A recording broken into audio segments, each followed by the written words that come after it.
नमस्कार. Smile with Tejashri मध्ये तुमचं सगळ्यांचं स्वागत आहे. हे मी स्वतः सुरू केलेलं पहिल्यांदा यूट्यूब चॅनल आहे आणि मला खूप अभिमान वाटतोय की माझ्या या यूट्यूबच्या चॅनलवरती ज्या माझ्या कथ्थकच्या गुरु आहेत सौ सुनीलाताई कौस्तुभ पोद्दार, त्यांना आज मी इथे चॅनलवर आमंत्रित केलंय. जसं सगळ्यांना माहिती आहे की आता नवरात्रीचा उत्सव सुरू आहे. नवरात्रीचा उत्सव म्हणजे फक्त आपला देवीचं जागर असतं. आपल्या प्रत्येक स्त्रीमध्ये एक काही ना काहीतरी कला आहे, एक उद्योग करण्याची किंवा कला सादर करण्याची. तर तशा ह्या ज्या माझ्या गुरु आहेत तर त्या इथे आज मी त्यांना आमंत्रित केलंय की त्यांचा प्रवास कसा सुरू झाला आणि कुठून इथपर्यंत त्या आल्या आहेत की ते एक थोडं आपण त्यांच्याकडनं जाणून घेऊया. सो नमस्कार ताई. धन्यवाद तेजश्री. तू म्हणालीस तसं आता हा खरंच आपल्या नवरात्रीचा जागर आहे. आपल्या प्रत्येकात तिचं जे एक दडलेलं अस्तित्व आहे त्याला समोरून उजाळा मिळण्यासाठीचा हा नव दिवसांचा प्रवास असतो. प्रत्येकीला आपल्यामध्ये सुप्त गुणांची जी जाणीव आहे ती कुठेतरी सापडण्यासाठीचा हा प्रवास म्हणूया आपण. त्यामुळे त्या दुर्गेचं अस्तित्व, त्या तुळजाभवानीचं अस्तित्व आपल्या प्रत्येकांमध्ये आहे हे दाखवण्यासाठीच जणू काही नवरात्रीचा उत्सव सुरू झाला असावा. माझ्यासाठी म्हणशील तर गुरु म्हणून मला खरंच अभिमान वाटतो की माझ्या विद्यार्थिनींनी ह्या स्टेजला आज स्वतःचं एक युट्यूब चॅनल करून आपल्या बरोबरीने आज 4 चौघीसारख्या सगळ्या ग्राहक पेठेला आपल्या बरोबर धरून ठेवलेला आहे. नाळ ही फक्त नात्यांची नसते, तर नाळ ही व्यवहारांची सुद्धा असू शकते, नाळ ही व्यवसायाची सुद्धा असू शकते. हेच जणू काही तुम्ही 4 चौघीच्या ग्राहक पेठेतून सगळ्यांना सिद्ध करून दाखवताय असं मी म्हणेन. आता राहिला प्रश्न माझ्या नृत्य प्रवासाचा, तर मी इतकंच म्हणेन तुला की मी चालत गेले आणि कारवा बनत गेला. वळून कधी पाहावंसं वाटलं नाही, पण जेव्हा पाहिलं तेव्हा आज माझ्याबरोबर तुमच्यासारख्या सगळ्या धडाडीच्या नृत्यांगना होत्या ज्यांनी माझी ध्येय ही स्वतःची मानली. त्यामुळे माझा शून्यातला प्रवास हा आज इथपर्यंत पोहोचला की ज्याच्यामध्ये श्रीरामाच्या नामसंकीर्तनातून आज जागतिक वर्ल्ड रेकॉर्ड करू शकलो. मला असं वाटतं हे कुठेतरी हे दैवाचंच दैवी नृत्य होतं म्हणून त्या दैवाकडेच पोहोचलं इतकंच मी म्हणेन.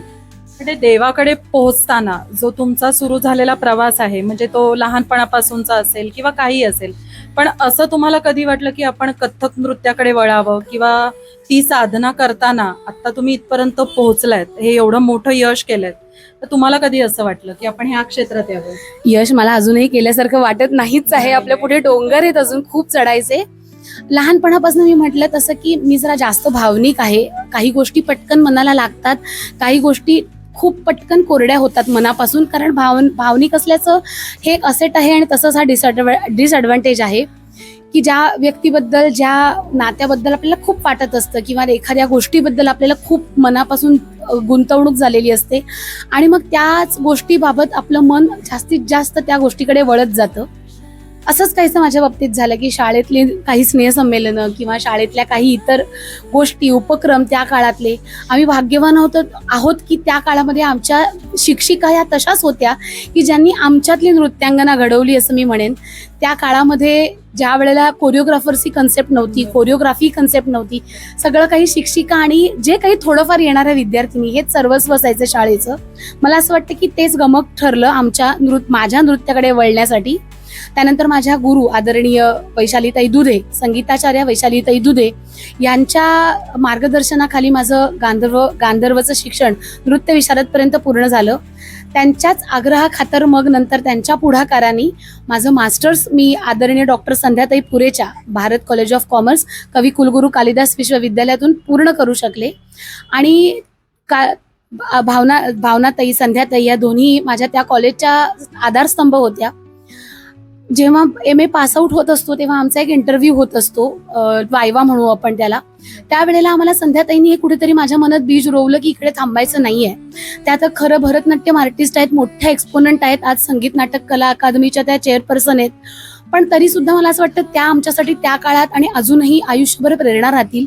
त्यांनी माझ्या मनात हे कुठेतरी बीज रोवलं की मास्टर्स झालं म्हणून संपला नाहीये नाच, इथून सुरू झालाय, तू डॉक्टरेट करायला हवंस असं मला वाटतं.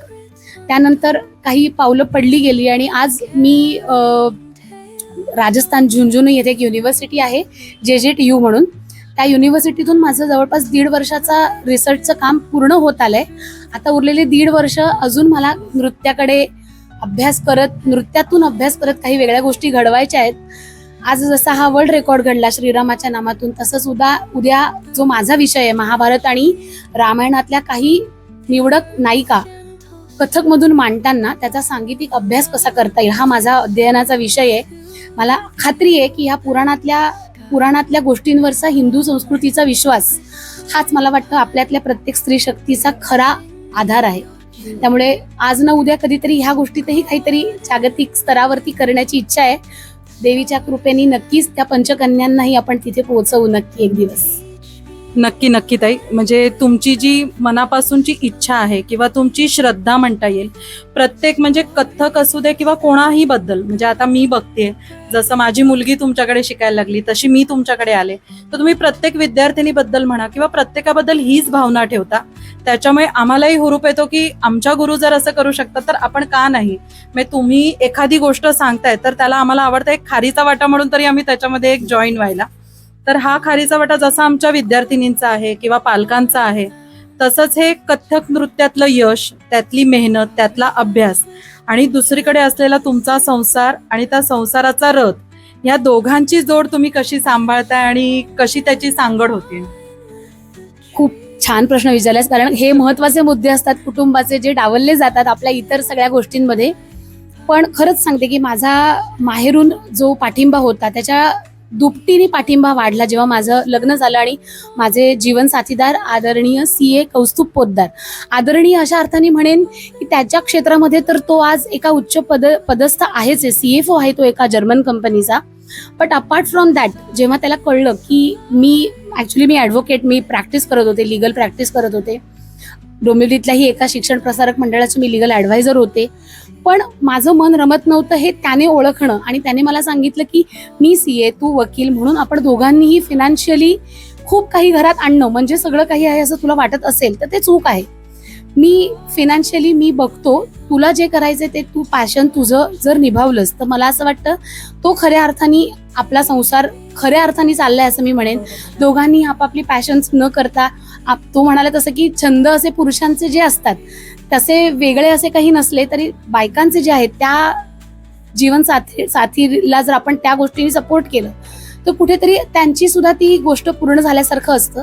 म्हणून त्याने मला त्यावेळेला ही प्रेरणा दिली की तू तुझं लिगल करिअर तुला नको असेल तर तू त्याला पूर्ण विराम दे आणि पूर्णपणे कथककडे वळ.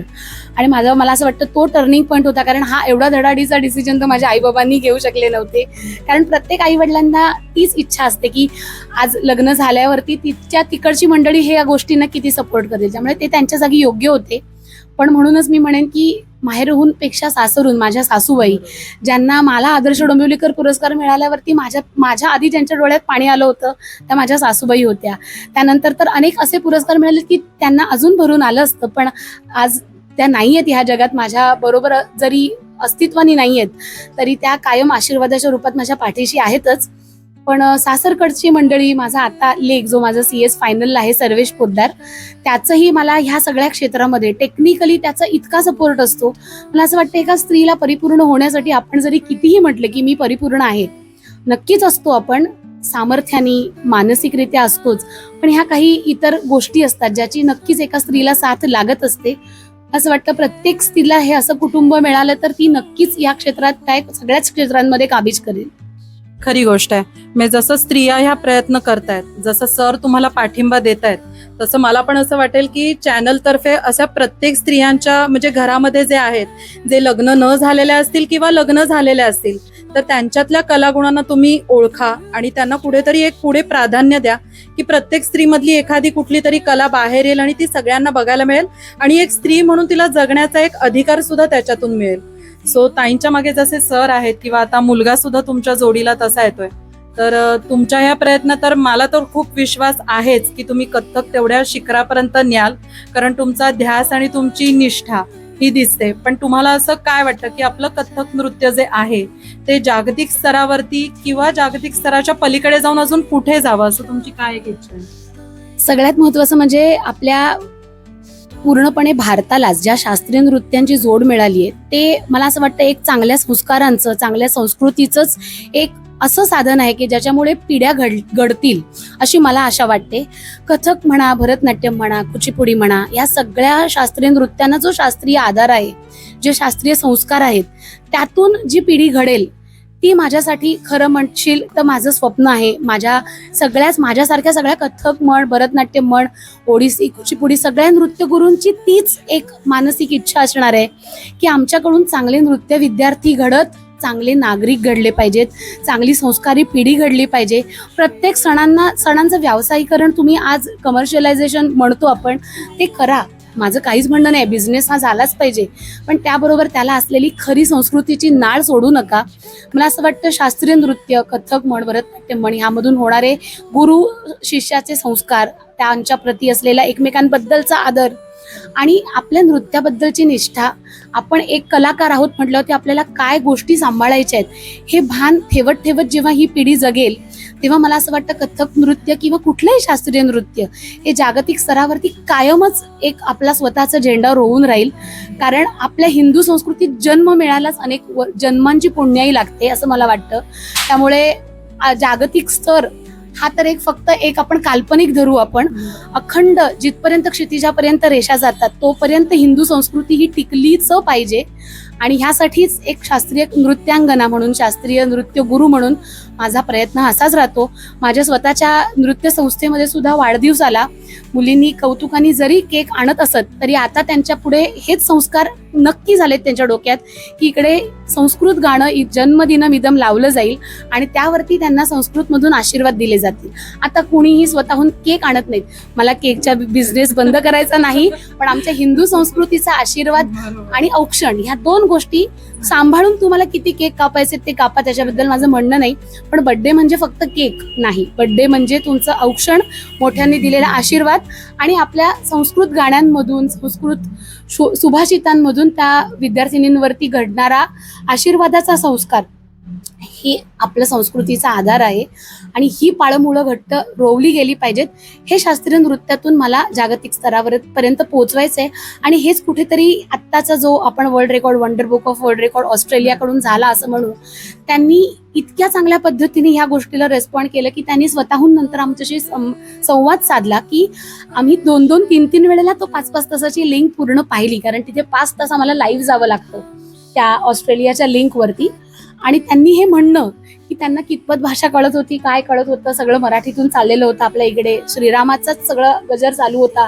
अगदी फार श्रीरामाच्या शरयू तीरावरी अयोध्यापासून ते त्रिवार जय जयकार रामापर्यंत हा गजर झाला. श्रीकला संस्कार, एकलव्य आर्ट फोरम आणि मधुकर चक्रदेव HUF यांच्या समन्वयाने हा घडलेला एक जागतिक नोंद होती ती. पण त्यांनी हे म्हणणं की आम्हाला ते जे काही चालू होतं ते एक नाही 2-2 वेळेला पाहावंसं वाटतं. आणि आज त्यांच्या वेबसाईटवरती हा वर्ल्ड रेकॉर्ड आपला पेजवरती असणं हे मला असं वाटतं की ह्याहून अजून वेगळं आपल्या ह्या कलेला मिळालेली पावती ती काय. कारण त्याच्यातनं ते भाव त्यांच्यापर्यंत पोहोचले. म्हणजे जरी भाषा नाही कळली तरी सुद्धा ते भाव त्यांच्यापर्यंत पोहोचले. म्हणजे तेवढ्या दमदार पद्धतीचा तेवढा नृत्य आविष्कार होता. ह्याची मी तर स्वतः तिथे प्रेक्षक होते, मी पालक होते, त्यामुळे ते बघताना मला तर माहितीये ते जाणवत होतं. तर आता तुम्ही आज ह्या 4 चौघीमध्ये आलात, प्रत्येक ह्या सखीला भेटलात, त्या प्रत्येक क्षेत्रातनं त्यांचं घर संसार सांभाळून आज इथे या व्यवसाय करतायत. तर अशांसारख्या अजून कोणीतरी 4 चौघी असतील की ज्या काही घरातनं करतायत किंवा बाहेर जाऊन असं करण्याचा प्रयत्न करतायत. तर अशा स्त्रियांना तुम्ही खास नवरात्रीचं म्हणून एक स्त्रीचा जागर व्हावा यासाठी तुम्ही काय संदेश द्याल? मी इतकंच म्हणेन की त्या देवीनी 9 दिवस युद्ध करून तिचं सीमोल्लंघन केलं. आपल्या आयुष्यात स्त्री म्हणून अनेक चॅलेंजेस असतात, सकाळी उठल्यापासून ते रात्री झोपेपर्यंत. मग एक स्त्री म्हणून, आई म्हणून, महिला म्हणून, अगदी व्यावसायिक म्हणून प्रत्येक स्तरावरती आपल्याला वेगवेगळ्या धाडसाला तोंड द्यायचं असतं.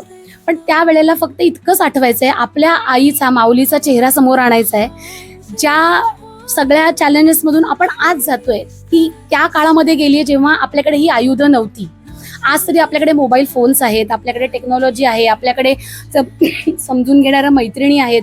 तो काळ आपल्या आईबाबांचा तर असा होता की त्यांना ह्यातलं कुठलंच आयुध नव्हतं, तरी सुद्धा जर त्यांनी तुमच्यासारखी वीरांगना घडवली आहे, तर मला असं वाटतं प्रत्येक आईने तुमच्यामध्ये ते जे बीज रोवलंय ते तुम्ही आज पुढे घेऊन चाललायत, तेच तुमच्या उद्या मुली नेणार आहेत. आणि इतर चार चौघींबद्दल म्हणशील तर त्या सगळ्यांनी आता तुमच्यासारखी संस्कृती जपावी, की बिझनेस म्हणा, व्यवसाय म्हणा, म्हणजे स्पर्धा नसून एक हेल्दी कॉम्पिटिशन असावी. आमच्याकडे जे प्रोडक्ट आहे ते त्यांच्याकडच्या प्रोडक्टपेक्षा कसं चांगलं आहे हे दाखवण्यापेक्षा तिचंही कसं चांगलं होऊ शकतं ह्याच्याकडे तिने भर द्यावा. जसं माझ्या नृत्य विद्यार्थिनींचं माझं त्यांच्या बाबतीतलं स्वप्न आहे की त्यांच्यामध्ये स्पर्धा नसली पाहिजे, त्यांना त्यांच्या स्ट्रेंथ आणि विकनेसेस माहिती असतात. माझ्या सिनियर विद्यार्थिनी आज अगदी अवनी, श्रेणी, श्रुती, सायली, आर्या ह्या सगळ्या जणी अशा आहेत की त्या कधी कोणाची पडती बाजू मला दाखवू देणार नाहीत. जिची जी बाजू कमी पडत असेल तिला आधीच बाजूला घेऊन त्या तिची ती विकनेसेस काढून टाकून माझ्या समोर आणतात. आणि आता त्यांची ताई, आई सगळ्याच दृष्टीने मला तर माहितीच असतं त्यांच्यातले चांगले नाचातल्या चांगल्या बाजू आणि काही विकनेसेस, त्यामुळे त्या टाळून त्यांना पुढे कसं आणता येईल हा जसा एक मी नृत्य गुरु म्हणून विचार करते, तसं तुम्ही सुद्धा तुमच्यातल्या चांगल्या गोष्टींना वर आणून ज्या काही गोष्टी आता तुमच्यासाठी ड्रॉबॅक्स आहेत त्या सगळ्याला कसं ओव्हरकम करता येईल, कसं त्या गोष्टी उजळून निघतील, ह्या गोष्टींचा तुम्ही चार चौघींनी आजपर्यंत जसा संस्कार ठेवलाय तुमच्यामध्ये तसं इतर चार चौघींनी हे शिकावं असं मला वाटतं. थँक्यू ताई. मला तर अभिमान आहे की मी एकलव्य आर्ट फोरमची विद्यार्थिनी सुद्धा आहे आणि एक पालक म्हणून माझी मुलगी त्यांच्याकडे शिकते, तर हा तर मला अभिमान आहेच ह्या गोष्टीचा की त्याच्यातनं माझ्याकडनं जसे संस्कार होतील तसं कथ्थक नृत्याला येऊन तुमच्याकडनं पण शिकून तिच्यावर अजून संस्कार होतील, त्याच्यातनं ती घडेल. आणि दुसरं म्हणजे मला खूप कौतुक वाटतं की आम्ही चार चौघींमध्ये सगळ्या स्त्रिया मिळून आम्ही हा बिझनेस सुरुवात केलाय. जनरली बायकांचं पटत नाही असं असतं, तर मला असं वाटतं की तुम्ही त्या निमित्ताने तरी चार चौघीमध्ये या की आम्ही कायम हसत खेळत असतो. तुमचं स्वागत आम्ही कायम आनंदाने करतो. बिझनेस करा किंवा नका घेऊ असा आमचा काही आग्रह नाही, पण चार चौघीला येऊन नक्की भेट द्या की जे लहान मुलांपासून ते अगदी वयोवृद्धांपर्यंत सगळ्यांना मिळतील अशा भेटवस्तू इथे आहेत. आणि एक आमच्यासारख्या सखींना तुम्ही अजून एक उभारी द्याल तर नक्की तुम्ही या. असंच माझ्या चॅनलला लाईक करा, सबस्क्राईब करा आणि परत एकदा थँक्यू ताई.